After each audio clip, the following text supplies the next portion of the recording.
Friends, me Mayuri Jadhav food and travel ह्या चॅनलमध्ये आपलं स्वागत आहे। आज आपण बनवतोय इन्स्टंट नाश्ता पोह्यांची कचोरी।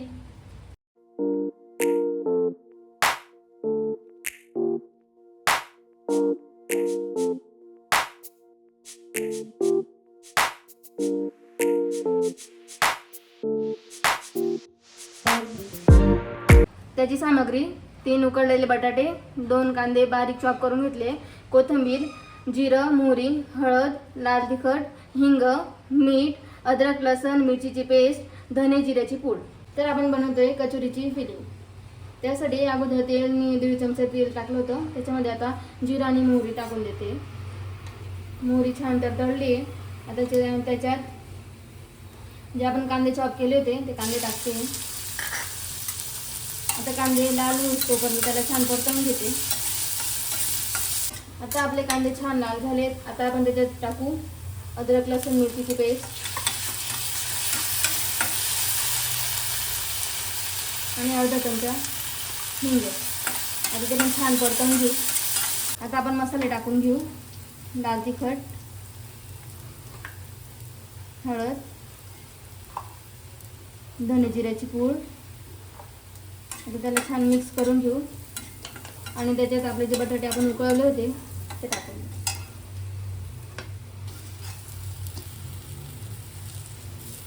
ते छान मिक्स करून घ्यायचे।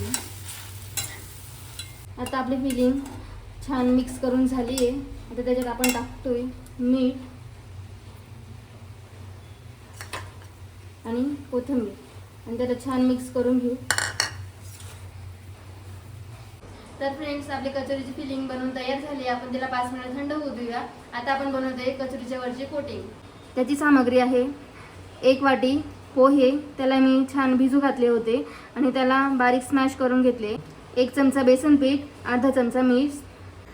आता आपण जे पोहे असे बारीक स्मॅश करून घेतले होते त्याच्यात आपण जे आपले बेसन पीठ होतं ते असं टाकून घ्यायचं आहे, मीठ आणि आता पाण्याने छान असा डो तयार करायचा आहे। त्याचा कडक डो करायचा आहे।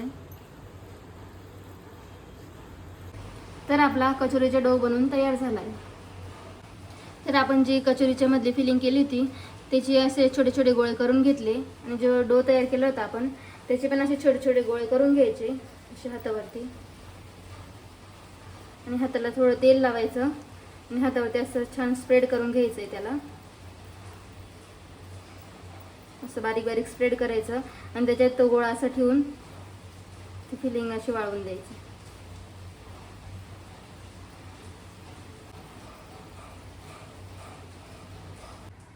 तर आता आपल्या पोह्यांच्या कचोऱ्या करून तयार झाल्या आहेत। त्या आपण आता पापाच्या भांड्यामध्ये 5 ते 6 मिनिटांसाठी शॅलो फ्राय करून घ्यायचे आहेत।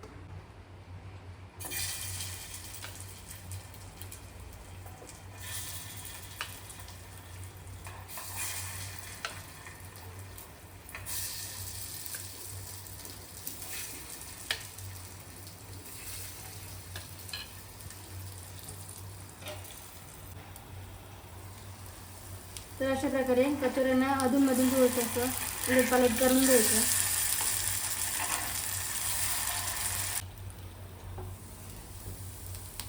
तर अशा प्रकारे ब्राऊन आणि क्रिस्पी आपले कचोरे झाले आहेत। असे झाल्यावरती हे रेडी झाले आहेत। म्हणजे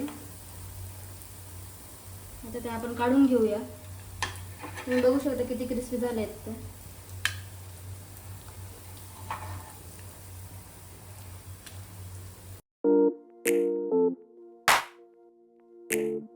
तर फ्रेंड्स, पोह्यांची कचोरी तुम्ही तुमच्या घरी करून बघा आणि तुम्हाला ती रेसिपी कशी वाटली ते मला कमेंटमध्ये नक्की सांगा। लाईक, शेअर, सबस्क्राईब करायला विसरू नका। बाय।